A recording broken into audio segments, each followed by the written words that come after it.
Today's episode of the TAWKS podcast is sponsored by St. Mark Vintage. Are you looking for all your vintage needs? Well, we have them. You want unique pieces that no one else has? We got them. Are you not afraid to dress outside the gender binary? We got that too. Make sure you follow us on Instagram at St. Mark Vintage, SAINTMARKVINTAGE, and check us out on our Depop shop. That's depop.com/St. Mark Vintage, DEPOP /St. Mark Vintage. Let's start the show.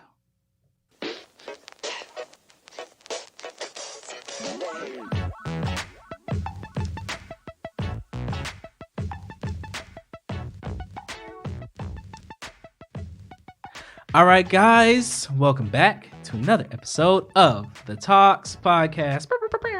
Because we still don't have a soundboard. But, you know, I'm your host, DAKA, and to my immediate left, I have Blue. And to my right, I have Niall's not here. A moment of silence for Niall. Ain't nothing wrong with her. She just had to work today. So, you know, we're just going to give her, what's it been? Has it been 5 seconds yet? And I talked through the whole thing. So you did. I'm sorry. I love you, Niall. 5 seconds. Everyone hush for 5 seconds. Sizzle. And we're back. It is now officially a thing. It's a thing. And y'all hear another voice in the studio with us today. We've got a special guest with us. Hey, special guest. Hi. All right. So tell us who you are. Hi, everybody. This is Jonathan Gardner. And who are you, Jonathan? Why are you here today? I'm here because I really don't know why you called me here. It's like, no. That happens a lot, actually. A lot of people don't know why they're here. Like the average answer. It's like, yes, true, but no. I'm the founder and president of GardHouse, a nonprofit organization here in Charlotte that connects local college kids of color with minority-owned businesses. So I'm here to just go ahead and tell you guys about that. Important stuff. Important. So you already answered my first question. You already told us what is GardHouse, which is great. Yeah. But let's go back into it. It's like, let's talk about how this idea came to fruition. Like, tell us the backstory about it. Whew, child. We got some time. We got time. 4 scores and 20 years ago. Sicily, 1920. Oh my gosh, I love Golden Girls.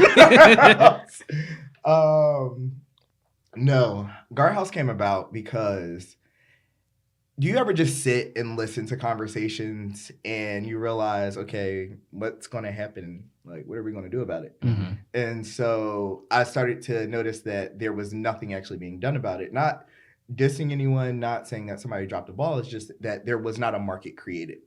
And so in terms of doing something about it, students of color have been graduating from college twice as likely to be unemployed than their counterparts for the last 50 years. Mm-hmm. And that's a really long time to have a standing statistic going without any type of positive change, truly. So I started to reflect based upon my own experiences growing up and going into college. I was an Upper Bound kid. Upper Bound. And Upper Bound was a great program, plug to Upper Bound. They helped first-generation college students navigate the college application process. Mm-hmm. And I thought that was a great program. I was able to attend college. I was able to use some of the skills that I learned in Upper Bound to navigate throughout college. But when I reflect upon my time in college, there was no program to follow up after Upper Bound. Mm-hmm. And that remained true once I moved to Charlotte, looking at the programs that are currently here. There are a lot of great, and when I say great, like these people are doing some great work in Charlotte, like from YBLA to Community in Schools to Charlotte Youth Coalition. Like there are a lot of great programs for high school students. And when those students go to college, they still have some type of connection to them, obviously, because we're not going to just dump kids in college and not provide them with resources. But through my own research, I've noticed that there actually were no programs that specifically targeted college students of color that provided work-based opportunities here in Charlotte. And so I'm like, oh, well, you know, let me go ahead and create it real quick then. Let me just hop on the computer. Hey, listen.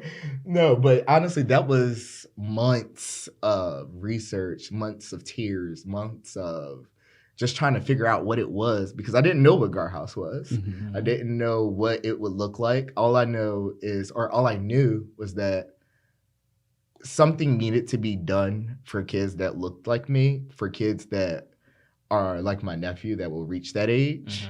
And just what did it actually look like and what did I need to do? So it was just a long, drawn out process, but we got there. All right. Nice. Yeah. That's that's actually very inspirational. That's very nice that you had that idea, right? You had that thought and then you brought it to fruition, right? Because a lot of times we do have those things that we think about and we don't. We just leave it as a thought. Or we convict in a way of, this is my thought process. I'm talking about it so much, but why hasn't nobody else done it? And it's like you're delegating it for somebody else to do it. Right. When you could go and do it yourself. And that's prime example for anybody listening out there that, I don't know if you're open. I'm just kind of pubbing you at this point. If you got questions on how to do that, there's a person here sitting with us that could probably help you navigate those. How do I start? I mean, I can only start by telling my story. I'm definitely not the connoisseur behind it. There are people that's been out here doing it longer than I have, and that's probably more wiser to speak to. I think for me, the constant thought that I had in my mind as I walked this walk is that I need to just keep walking. Like there were mornings where I woke up just confused as to why in the world are you the one that's leading this movement? But clearly I needed to lead it. I'm the one that's supposed to lead it. So even though I might be confused or I might be questioning why, my feet will always continue to move because it's through that walk that I'm really getting connected to my passion, my purpose. And I think the scariest part of it all is that your passion and purpose is directly connected to somebody else's passion and purpose.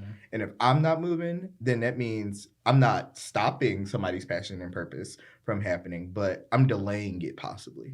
And so I don't want to be the reason why your passion and purpose is delayed. So if I got to move audaciously confused, like, yeah, I'm going to keep walking, but you want to tell me something? Send me a text. Let me know where I'm going. Smoke signal. Anything. Something. But no, yeah.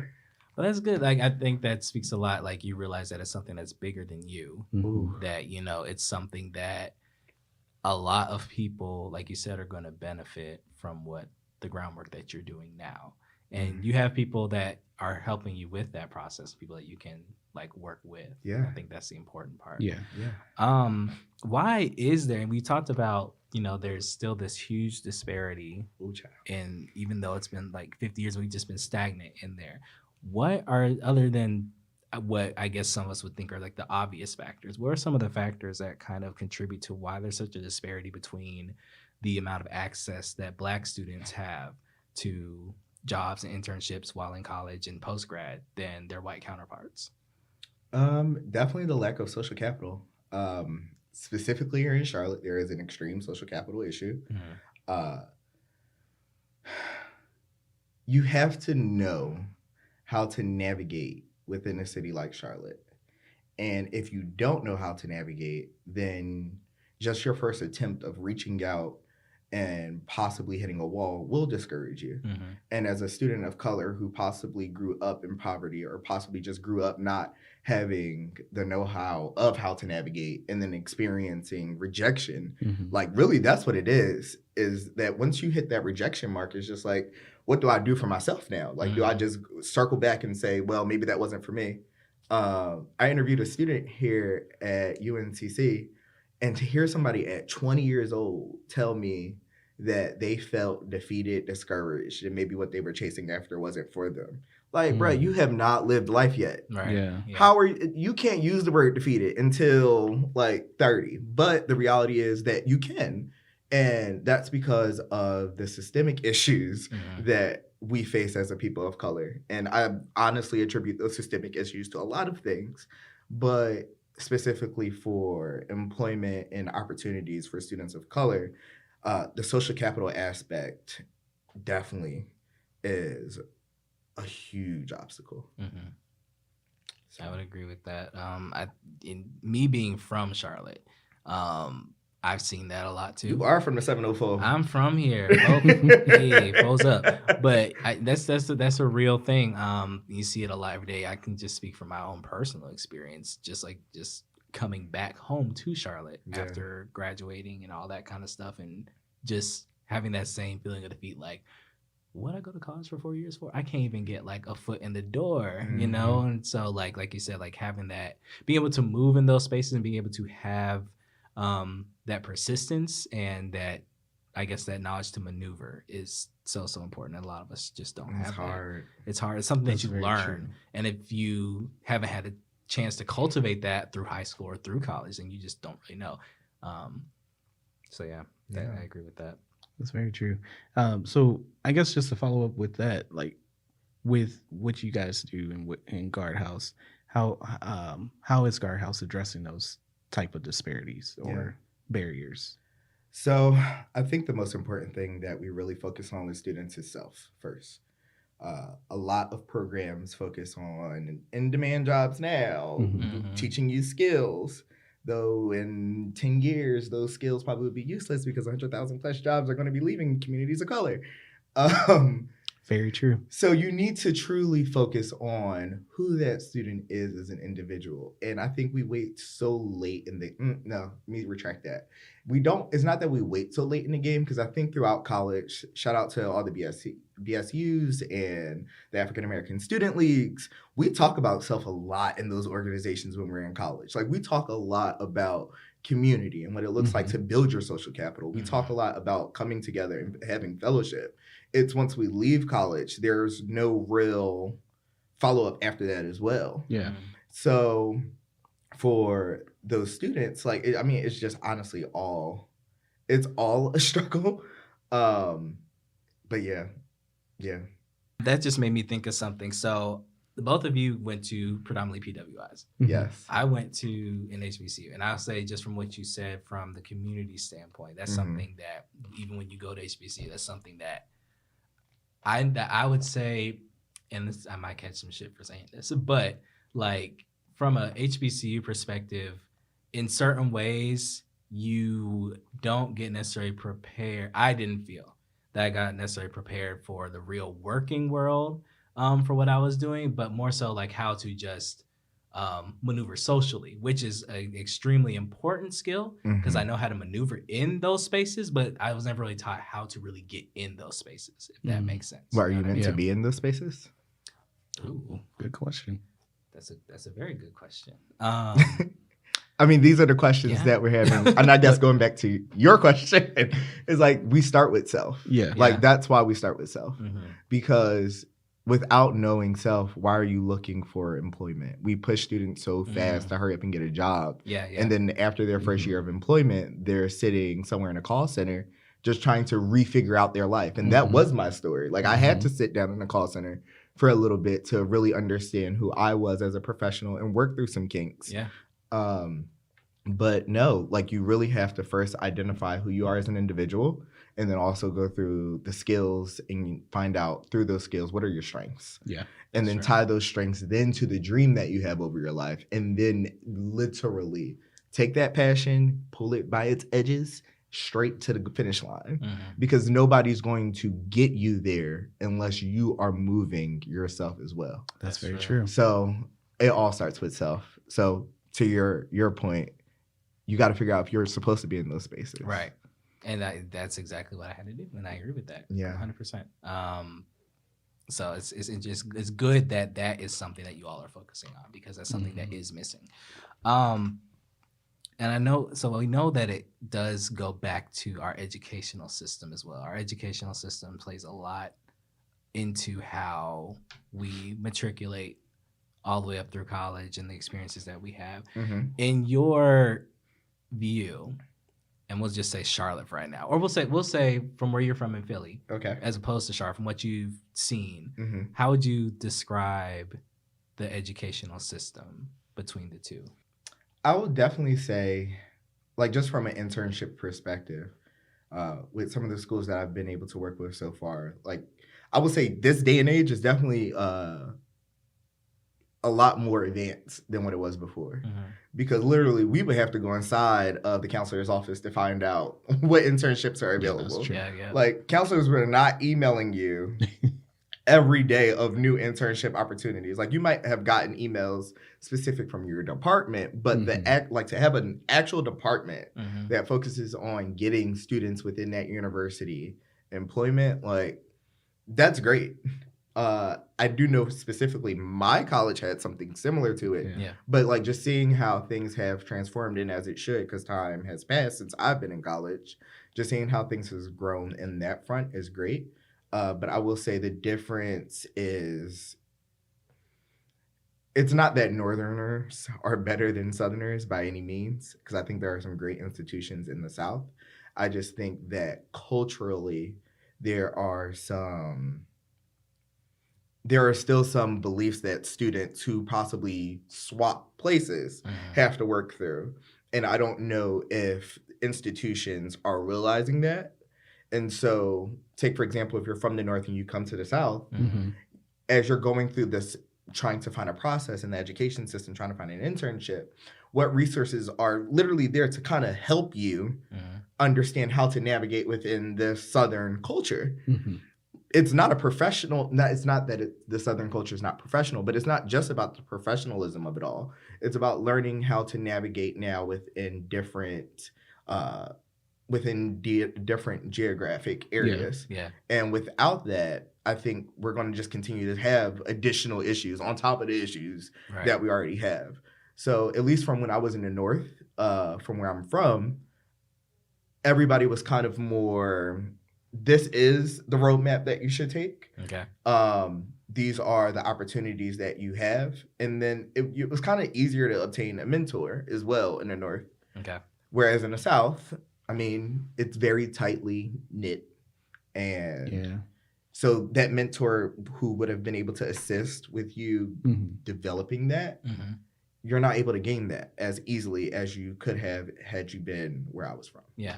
I think there's something to that point. I don't know if other states did this, but in North Carolina, we used to have a senior exit that we had to do in high school. So you had to do, pretty much it was like your first real research project, and you had to have a mentor, someone that was going to be working with you through this process. And it was supposed to be kind of like, I guess the idea was to be based on what you thought you might ultimately want to do with your life. My project ended up being about how our representation in the media affects us as a people culturally. And so I had to find someone that was doing that kind of work. And like you said, it's like, I didn't know anyone that was doing that kind of work at that point in time. It was difficult. And I think that goes by industries too. Like down South, I feel like certain industries may not be, I don't know, it might be a little bit hard to get stuff done. And that's not to say that those things aren't here. Right. And I think that just goes back to my original statement of the systemic issues that are still within specifically our communities. Yeah. Because there are some great mentoring programs in Charlotte, but do they have the capital to actually market? Who are on their board of directors to actually connect you with these individuals? There's so many layers to it, but I mean, that's just something that I've seen so far. Yeah. And I mean, things can change. We had the same thing in Ohio with the senior exit project. Yeah. But one of the difference, if I'm hearing yours right, one of the difference with what we had when it came time to choose those professionals to go and be your mentor and get you through and shadow and all that, right? And basically externship with. We had our school got the resources. So our counselor, had it all laid out. If when you gave her whatever that it was that you were planning to do, for me, it was I wanted to be an ME, medical examiner. So I couldn't get with the coroner, county coroner, but I could get with the medical examiner at one of the hospitals. Okay. But I didn't find that. My counselor was like, okay, this is what you want to do. Right. This is your project. We had to submit that. Review, go through a review process. Like it was like submitted. They either tell you it's not broad enough or it's too broad and you got to bring it back just so they can match you up with the proper people. Yeah. And then she was able to go and contact both hospitals and say who is available. Then it was, okay, this person you need to reach out to Now it's up to you Yeah. to make that connection. See, ours was a little different. Like, I think I can only speak from my experience. Like, for what I wanted to do, it ended up being more so on, like I said, on the media track and graphic design track and things, how I wanted to present my project. So I found my own mentor, and it was actually my teacher who had studied the same thing in college. He was actually my teacher for graphic design and stuff. But I remember when it came to us finding our mentors, that was not something that the counselors did. That was something that us, the students, had to go out and find. And that's where the issue came in, because if you got kids, just like you said, who are coming from maybe like a background where they don't, you know, readily have access or know anybody who's a doctor or whatever they want to do, like, how did they go out and find those resources? It's virtually impossible. And then that also touches back on what you were saying about those differences between geographical locations of being up north or, you know, northeast, whatever, and then also in the south. And then also, I think, like you said, there's not that hierarchy of north and south, but there is this thing of education in the south still, quote unquote, catching up, right? And I think when I look at that, it's like, even just coming from college from up north, even though it was PWI, you notice there's differences in just the local high school, grade school education. And it's kind of like, okay, when I look at it for myself, I'm like, how are we where we're now 2020 and we still have a gap? And the gap is small, but it's huge at the same time. And, you know, what happens to bridge that? And then now with the election season, after Trump, you know, decides to give money to HBCUs, right? Now we hear all of these things on the Democratic side of, we're giving money to HBCUs, we're giving money to HBCUs, which is fine and dandy. Give it. But what do we do, and what do we do in place to help those before we get to the college arena? Because it has to start somewhere before we get to the college part. And one of the biggest problems, at least in Southern schools, and especially here in Charlotte, is we don't have necessarily segregation anymore, but we have segregation. And so there's that clear division of allocation of resources. So there's still that. So that is definitely still a problem. So that's why, we're still catching up in the South. We still have, not that segregation, racism doesn't happen anywhere else, because obviously it does, but it's just more ingrained in our history, and we just have called it by a new name. We just rezone. So busing and rezoning. But so if a student is wanting to go through you all and to join part of the program, like, what does that kind of look like on the student's end?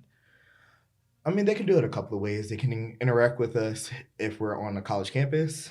We just had a really dope event at JCSU where we were encouraging students to come up and actually affirm the dreams that they have. And it was honestly really successful. It was nerve-wracking at first because it was our first on-campus event. But we are going to other campuses, still working out those dates with other universities here in Charlotte specifically, and in Greensboro. But they can, through on campus to social media, we are active on social media. And then additionally through our website. And then lastly, just me personally through LinkedIn. Like, a lot of students actually have reached out to me via LinkedIn. And I'm glad that, it's weird because they're calling me Mr. Gardner. That's number one. And I'm like, bruh. Like, when y'all get into this program, the first thing y'all gonna stop doing is calling me Mr. Gardner. That's what we're not gonna do. What we're not gonna do is that. But and I think to our earlier conversation, I want people to know that you can just approach me. Like, you can have a conversation with me. I'm extremely open to hear what you have to say, extremely open to learn more about you and the experiences that you have been having. So, I mean, there's a multitude of ways that students can engage with us and become a part and learn more about what GardHouse is doing. Got you. That's it. So I guess while we're discussing this, one of the things and I guess I'm that person. What are your? I know you have your short-term goals. You may have long-term goals, but what is your overall vision that you see as a legacy for GardHouse? To eliminate the systemic barriers that college students of color face when graduating and seeking employment. Nice. So that means a college student will be able to leave, who is of color, Mhm. will be able to leave college not worrying about, am I going to be a part of that 2 times number? Am I going to be another individual who has to be underemployed? Because that's also an issue. Yeah. It's either you're not employed or you're underemployed. Yeah. And there are a lot of people as college students who are underemployed. Yeah. But obviously, once again, Yeah. the higher amount will be your people of color.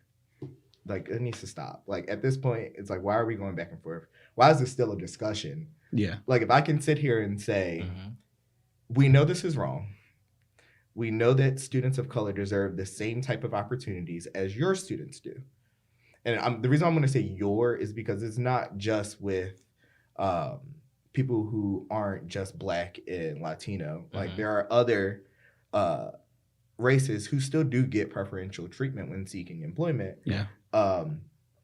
We just need to be cognizant of it all, to be honest. But no, like, let's end this conversation and actually just do something about it at this point. It's seeming very political, and it need not be. It is very political. It's That's- very charged. Yeah. Very It's charged almost safe for me. This is just me speaking. thing. Because, I don't need nobody trying to come at me. He's trash. But I almost feel like it's almost the modern day form of oppression of people of color. Mm-hmm. And I think the reason that I feel that way is because now you have people of color in huge or large or greater amounts now going to become educated, meaning yes. going Wow. to college. I've seen someone talk about Yes, this. Go ahead. graduating With what? degrees. And what's the Dead. other D word?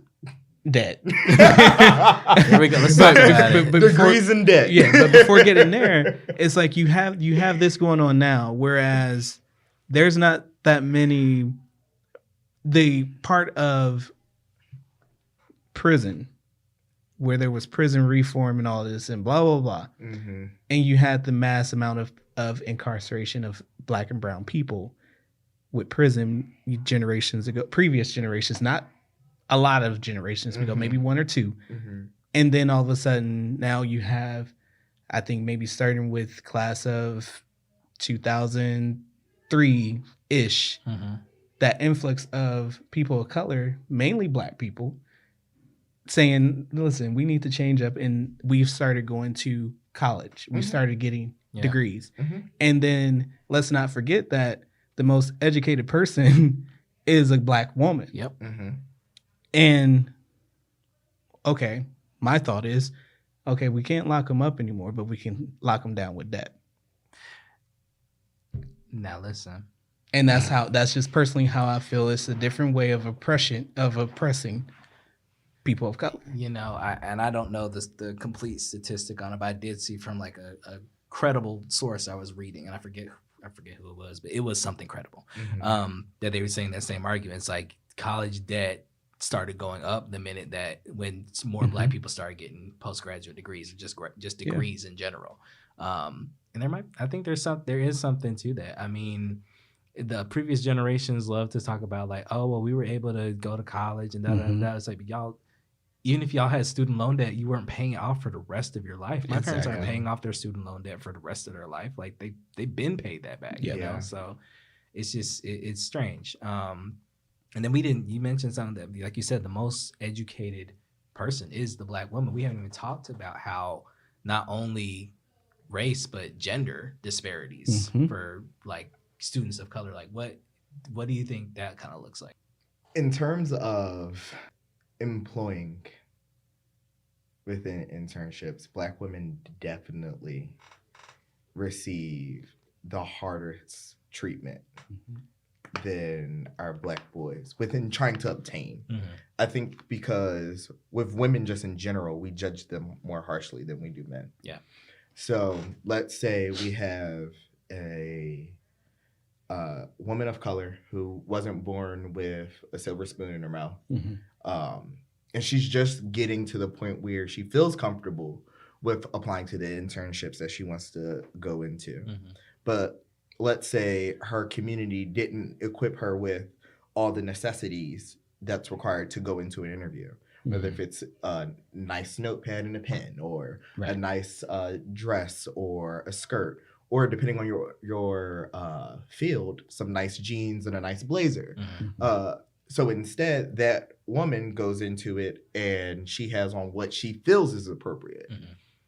Pausing there, but then flipping to your male of color who's in a very same situation, it's easier for him because he can put on a polo that might be a little wrinkled, or some khakis that might be also equally as wrinkled, and some square-toed shoes. Shout out to them because we all had them one point in our life.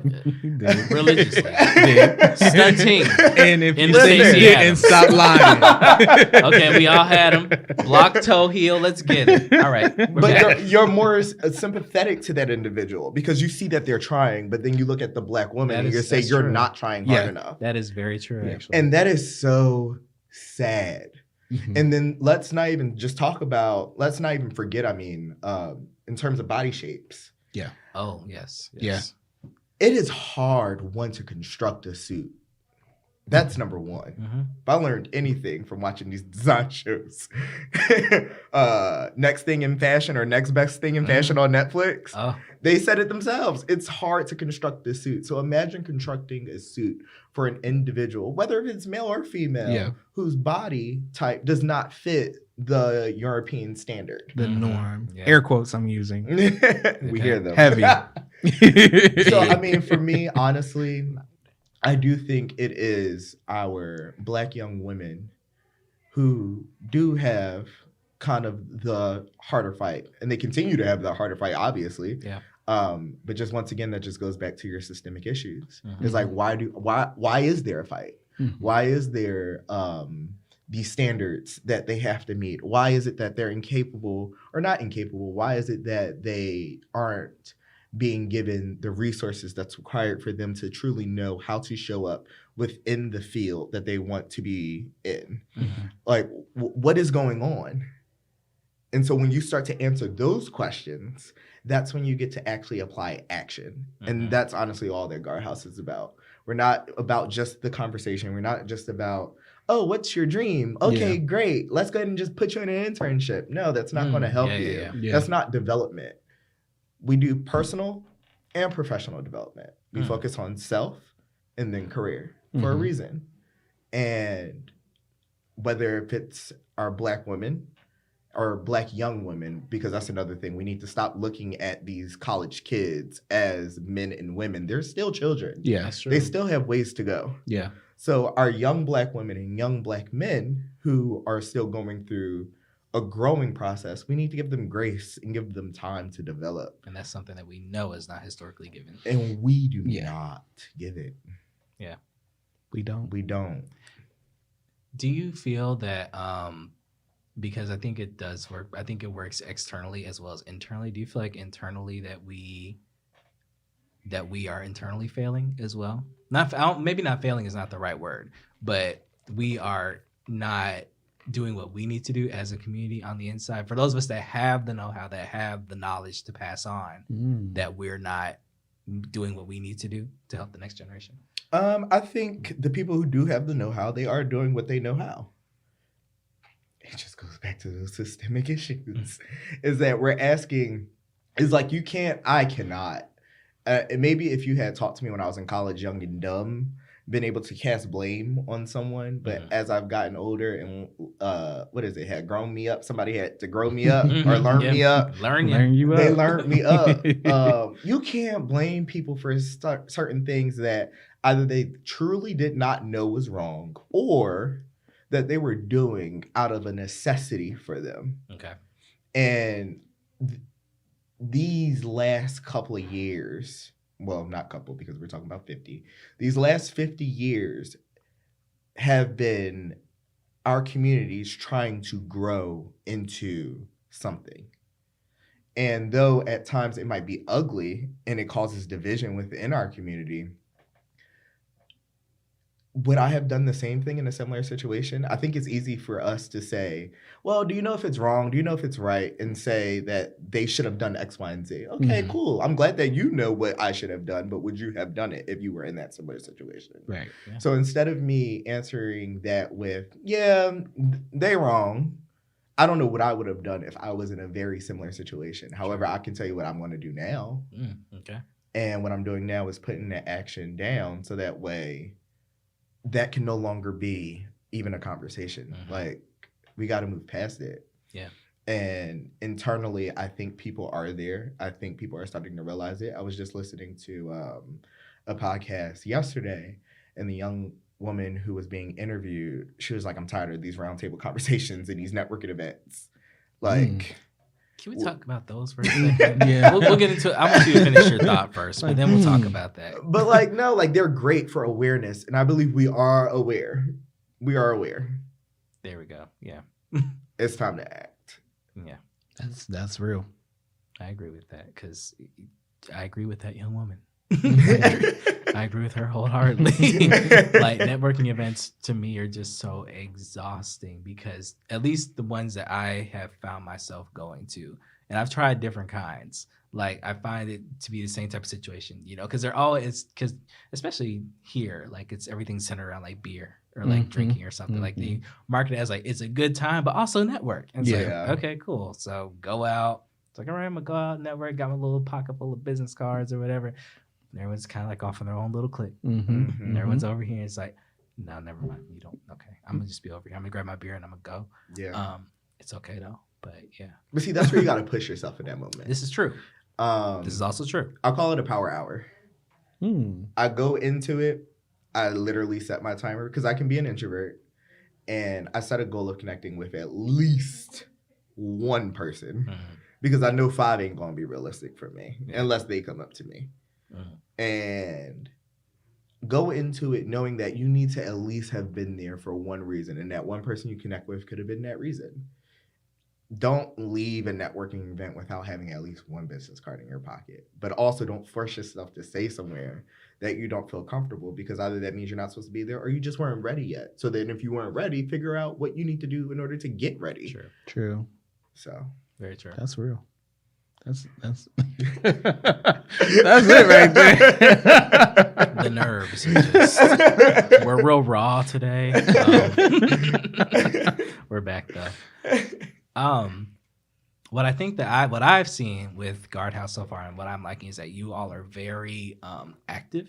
Like, you're not like come see us. You're really trying to get out there and meet people where they are and really make it engaging, make it fun also. You have an event coming up, don't you? Yes, I do. So talk about that. Tell us a little bit about it. So housewarming is what we're calling it, though we do not have a location yet. If a funder is possibly listening, just know that we want to be in the West Corridor. But housewarming is us basically beginning to showcase our culture and what happens. And I'm really pulling this from our own house, well, my own house. It's meant for family, it's meant for friends, it's meant for conversation, it's meant for laughs. And on any given Sunday, you can find brunch happening at my house. And that's because we love to be able to have that type of fellowship with our community. And new people, the amount of new people that come in our house, like, I mean, granted, not everybody just allowed to be in here, but there's always a new face that we welcome to the table. Yeah. And so that's why I wanted to have a brunch for our first fundraising event with people in our generation and not excluding other generations, like obviously come out if you can. But I wanted to really showcase that GardHouse is for the people. And it's by the people. Like, we are the FUBU. Come on, FUBU. No, but Q Salon. The housewarming is going to be great. Thanks to Lost and Found over there in South End. Oh, nice. They said that they love our mission. They love the work that we're doing and that we can come on in, have the brunch, have a little day party, have a little slight lituation. And tickets are currently on sale on Eventbrite. Just go to GardHouse.org and click on the banner and you can purchase your own. Like any day party, we have packages and you'll be able to purchase. But try to be VIP. No, seriously, purchase the VIP tickets, please. But really, it's just introducing, donating to our generation as well. I think that by doing this in the form of a day party, I mean, granted, we all go to day parties. We all have fun. We all spend exorbitant amounts of money to get ready for a day party, then to go to the day party, and then after the day party, because we all know we got to get something to eat after Always we go to the day party. Shout out to Midnight Diner. Waffle House. Yes.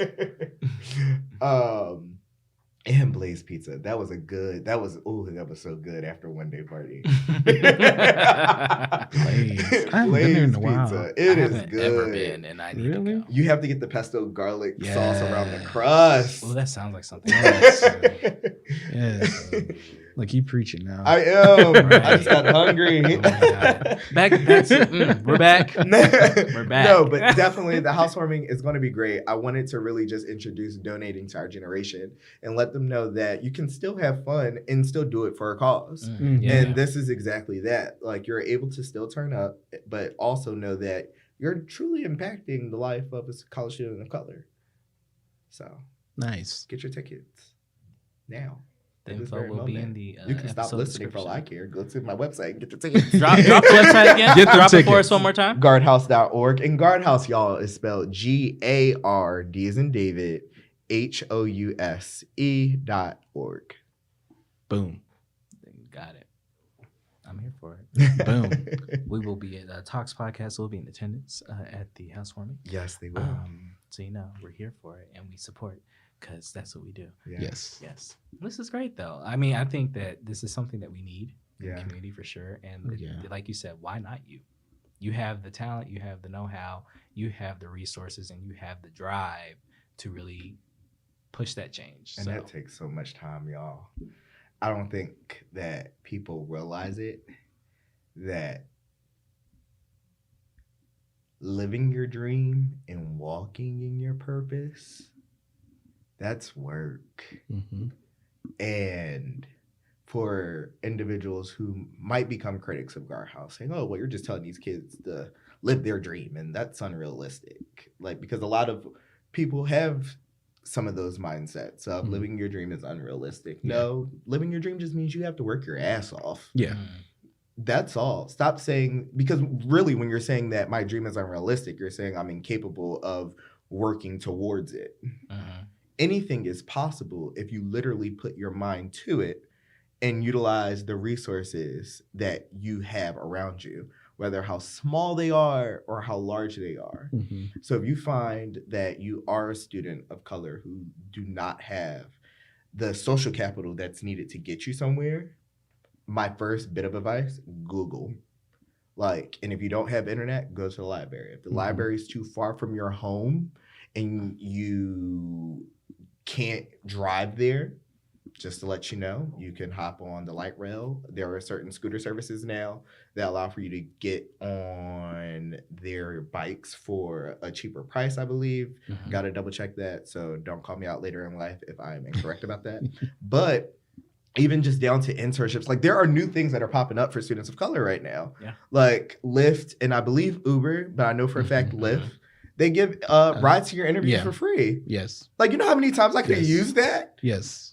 Yes. Like Lyft, Where like was this connect with energy? us. But Where was this energy? Yes, they do. I But love it though. the thing is that there are resources, but the reason why I think I started to break it down is just to go back to it, the systemic issues. It's a real thing that internet is becoming limited for people of color. Yeah. That you have to have a certain amount of money in order to be able to view things now on the web. We look at other cultures and we're saying, well, these people are terrible for changing their internet parameters where they can only see certain things that believe in this country. Well, we're kind of telling people the same thing here. We are. And that's not nice. Like, it's not nice Because at internet all. access is becoming one of those things of a luxury. It is. It's a bullet point Yeah. for many presidential campaigns right now for the Democratic Party. Mm-hmm. So the fact that it's a point means that it's a problem. Yes. Yeah. Yep. So that's why you got to break it down a little further in terms of, okay, well, then go to your library. Well, what if their neighborhood is not the safest place to be able to have transportation for a library? Right. It's like, why are all these things happening? Yeah. Like, let's answer these questions truthfully and honestly. Hold individuals accountable. hold yourself accountable. It does start with yourself. And then form a plan of action of how to change it. Mm-hmm. If I can't do anything before I leave this earth, is that I hope that I invoke some type of fire within someone to say, you know what, let me act out on something.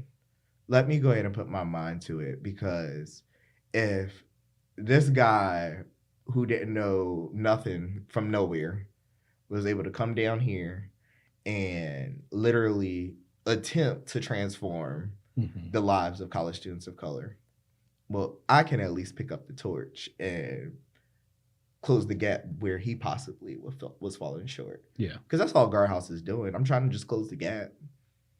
Because there are people doing great work. It's just that there's a gap. Yeah. So, just one more time. Tell us where we can find you on all the social media networks. Tell us the website. Just give us the date if you have it already planned out for the housewarming. Give us any other information you want us to know. So the housewarming will be April 11th. The brunch portion starts at 12 p.m. However, if you just want to go to the day party, that starts at 2:30 p.m. And tickets will be available or are available right now on GardHouse.org. And once again, that's GARD as in David, HOUSE.org. It's literally at the top of the page. As soon as you see it, just click it. It takes you to the Eventbrite, and you can just purchase your ticket. And all across all social media, it is GardHouse CLT. But if there's ever an issue, those links are also on our website. There you go. Nice. Make it easy for them. Yeah. All right. Well, y'all know what to do now. Like we said, it starts with us as a community. We have to start from the bottom. Yeah. And go up top. Yep. And bring back everybody. And one thing to touch on before we disconnect and leave out. Yes. All right. Let's talk Just about want it. to elaborate on what you were saying about isn't possible. Impossible is possible, because impossible is I'm possible if you break it down. So we'll leave you with that, right? Wait, and what did Whitney say? Impossible things are happening. Y'all, that's every on day. SoundCloud. I listened to that while leaving work the other day. Listen. But you gotta hear the remix. Not the I'll play it for y'all after this. Yeah, because I'm interested. It's good. You know, I love me some Nip. Okay. I wish I had usage for the sound bites. I'd love to play that at the end, but I don't have that, and I'm not getting sued today. So we'll leave y'all with that thought. Thank y'all for joining us again. We'll see y'all in the next episode of TAWKS Podcast. Naya, we love you. We'll see you next time you're here too. Yes, we miss you. We do miss you. We feel your energy though. We feel it. Naya. We feel it right here. But we'll see y'all in the next episode. So until then, bye. Peace. Bye.